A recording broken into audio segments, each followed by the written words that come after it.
नमस्कार दोस्तों, स्वागत है आपका हमारे YouTube चैनल ज्ञान ओके में। आज की इस वीडियो में हम जानेंगे कि आप ऑनलाइन माध्यम से केंद्रीय विद्यालय 2022 कक्षा 1 के एडमिशन फॉर्म को कैसे फिल कर सकते हैं। क्या रहेगा पूरा प्रोसेस, आइए स्टेप बाय स्टेप इस वीडियो के माध्यम से जानते हैं। तो केंद्रीय विद्यालय के एडमिशन फॉर्म के लिए हम कैसे पंजीकरण कर सकते हैं और साथ ही हम कैसे अपना आवेदन डाल सकते हैं, आइए जानते हैं। तो दोस्तों, केंद्रीय विद्यालय 2022 के एडमिशन फॉर्म को फिल करने के लिए आपको सबसे पहले केंद्रीय विद्यालय संगठन की ये ऐप को डाउनलोड कर लेना होगा। इस ऐप की डाउनलोडिंग लिंक हमने अपने वीडियो के डिस्क्रिप्शन में भी दे रखी है, जहां से आप डायरेक्ट डाउनलोड कर सकते हैं। केंद्रीय विद्यालय संगठन की ऐप को डाउनलोड करते ही आपके सामने कुछ इस प्रकार का इंटरफेस देखने को मिलेगा, जहां पे आपको रजिस्टर के ऑप्शन में जाके क्लिक कर लेना है। ऐसा करते ही आपके सामने इंस्ट्रक्शन का पेज खुल के आ जाता है, जहां ऊपर दिए गए ऑप्शन से आप अपनी लैंग्वेज को भी चेंज कर सकते हैं। इसके बाद इंस्ट्रक्शंस को रीड आउट करके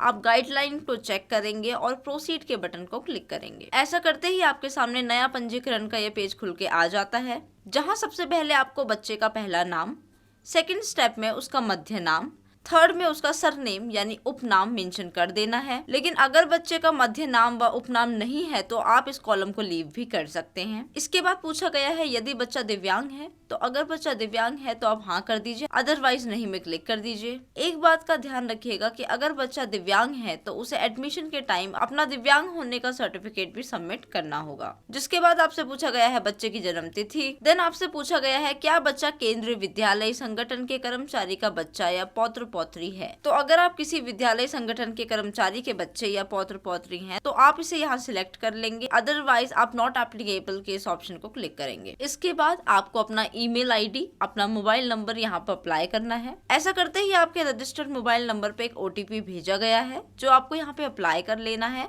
और साथ ही कैप्चा कोड को फिल करके वेरीफाई के ऑप्शन को क्लिक करना है। इसके बाद आपके सामने पंजीकरण विवरण का यह पेज खुल के आ जाता है, जिससे आपको ये बताया गया है कि आपका पंजीकरण सफलतापूर्वक पूरा हो चुका है। साथ ही नीचे एक नोट दिया गया है, उसे पढ़ लेते हैं। नोट में लिखा गया है कि कृपया किसी के साथ लॉगिन कोड को साझा ना करें। लॉगिन कोड के साथ उपरोक्त वर्णित पंजीकृत मोबाइल नंबर और बच्चे की जन्म तिथि तीनों जानकारियां एक साथ एक पोर्टल में लॉगिन करने के लिए उपयोग किया जाएगा। कृपया भविष्य में उपयोग के लिए इस पृष्ठ को सहेजें व प्रिंट करें। तो उसके बाद ही हम स्क्रीन पे दी गई इन्फॉर्मेशन का स्क्रीनशॉट ले लेंगे, जिसके बाद हम गो टू लॉगिन के ऑप्शन को क्लिक करेंगे। इसके बाद नेक्स्ट पेज में आपको अपना मोबाइल नंबर, देन बच्चे की DOB यानी डेट ऑफ बर्थ और साथ ही कैप्चा को टाइप कर देंगे। इसके बाद आप लॉगिन के बटन को क्लिक कर देंगे। इसके बाद ही आपके एडमिशन का प्रोसेस स्टार्ट हो जाता है। आपका एडमिशन का प्रोसेस पूरे 5 स्टेप्स में कंप्लीट होगा। पहले स्टेप में आपको अपनी बेसिक इन्फॉर्मेशन यहाँ फिल करनी होगी। इनमें से कुछ कॉलम में रजिस्ट्रेशन के दौरान जो इन्फॉर्मेशन हमने फिल करी थी वो बाय डिफॉल्ट यहाँ पे कॉलम्स में आ चुकी। अब जो कॉलम्स ब्लैंक हैं हमें वो फिल कर लेने हैं, जैसे कि जेंडर एंड अपनी कैटेगरी।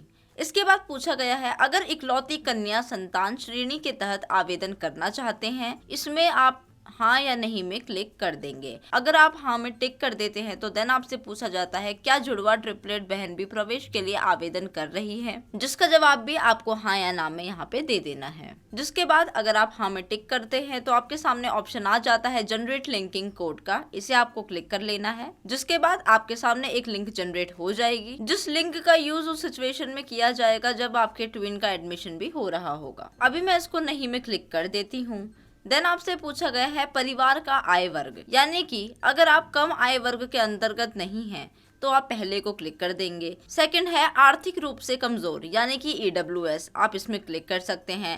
देन थर्ड ऑप्शन है गरीबी रेखा से नीचे, यानी BPL कैटेगरी, आप इसे भी क्लिक कर सकते हैं। अगर आप दूसरे व तीसरे ऑप्शन को क्लिक करते हैं तो आपके सामने कुछ और इन्फॉर्मेशन भरने के कॉलम्स आ जाते हैं, यानी कि EWS BPL प्रमाण पत्र क्रमांक, EWS BPL प्रमाण पत्र जारी करने की तारीख और साथ ही EWS BPL प्रमाण पत्र जारी करता प्राधिकरण, जिन कॉलम्स को आपको फिल करना होगा। इसके बाद आपसे आपका रक्त समूह यानी कि ब्लड ग्रुप पूछा जा रहा है, आप इसे चूज करके सिलेक्ट कर लेंगे। जिसके बाद आप सारी इन्फॉर्मेशन को सेव के बटन में जाके सेव भी कर सकते हैं। जिसके बाद आप सारी इन्फॉर्मेशन को सेव के बटन में क्लिक करके सेव कर लेंगे और साथ ही नेक्स्ट के बटन को क्लिक कर देंगे। ऐसा करते ही आपके सामने फॉर्म का सेकंड स्टेप यानी कि पेरेंट डिटेल का फॉर्म खुल के आ जाता है। चलिए इसे फिल कर लेते हैं। सबसे पहला है शीर्षक, तो आप अपनी माता का शीर्षक यहाँ पे मेंशन कर देंगे। देन पूछा गया है पूरा नाम, यहाँ पे आप नाम फिल कर देंगे।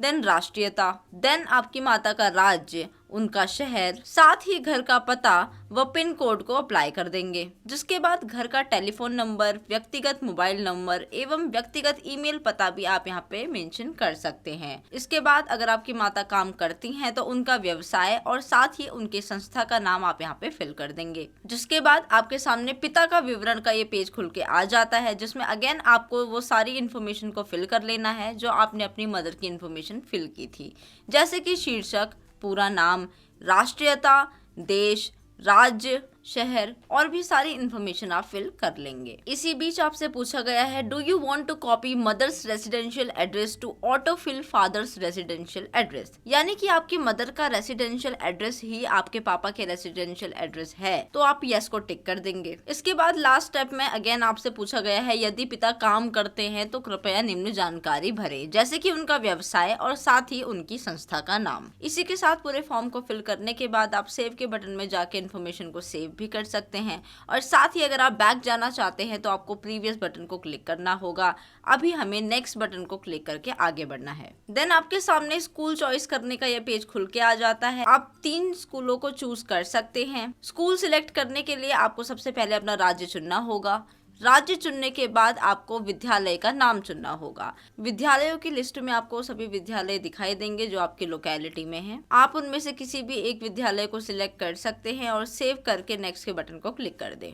जिसके बाद आपके सामने उस विद्यालय की सारी इन्फॉर्मेशन आ जाएगी, जहाँ पे सेम पेज में आपको स्क्रॉल डाउन करना है और आपसे पूछा गया है क्या आपको सेवा श्रेणी चुनने में मदद चाहिए, यानी कि सेवा श्रेणी मतलब सर्विस क्लास। तो अगर आपको सेवा श्रेणी चुनने में मदद चाहिए तो आप हाँ करेंगे, अदरवाइज ना करेंगे। इसके बाद आपके सामने सेवा श्रेणी की लिस्ट आ जाएगी, जिनमें से आप किसी भी उच्चतम सेवा श्रेणी का चयन कर सकते हैं, क्योंकि यह प्रवेश की प्राथमिकता को प्रभावित कर सकता है। इसके बाद आपको अभिभावक में माता व पिता का चुनाव करना होगा, जिनकी सेवा श्रेणी एवं स्थानांतरण के आधार पर प्रवेश का निर्णय होगा। तो आप इस ऑप्शन में जाके माता या पिता को चूज कर लेंगे। देन आपसे पूछा गया है, यदि चयनित माता पिता दादा दादी का पिछले 7 वर्षों में स्थानांतरण हुआ है तो आप इसमें हाँ या ना में सिलेक्ट कर लेंगे। आप इस इंफॉर्मेशन को सेव कर लेंगे और साथ ही नेक्स्ट के बटन को क्लिक कर देंगे। अगर आप स्थानांतरण के ऑप्शन में हाँ में टिक लगाएंगे तो आपके सामने एक और एडिशनल पेज खुल के आ जाएगा, जिसे आपको फिल कर लेना है,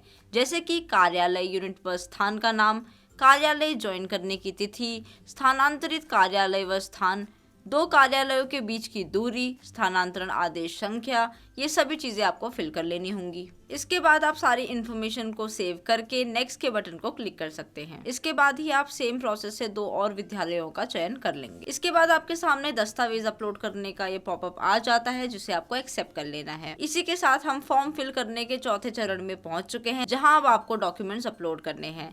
सबसे पहले आपसे मांगा गया है बच्चे की जन्म तिथि का प्रमाण। तो यहाँ पे आप फाइल चुनने के ऑप्शन में जाके जन्म तिथि का प्रमाण यहाँ अपलोड कर देंगे। ध्यान रखिए कि आपकी फाइल का अधिकतम साइज 256 KB होना चाहिए और साथ ही केवल PDF और JPG फाइल ही मान्य है। इसके बाद आपसे मांगा गया है बच्चे का पासपोर्ट साइज फोटो। ये भी आपको फोटो चुनने के ऑप्शन में जाके अपलोड कर लेना है। ध्यान रखें कि बच्चे की फोटो JPG फाइल ही होनी चाहिए। इसके बाद आपके सामने एक नोट है जो आप पढ़ लेंगे।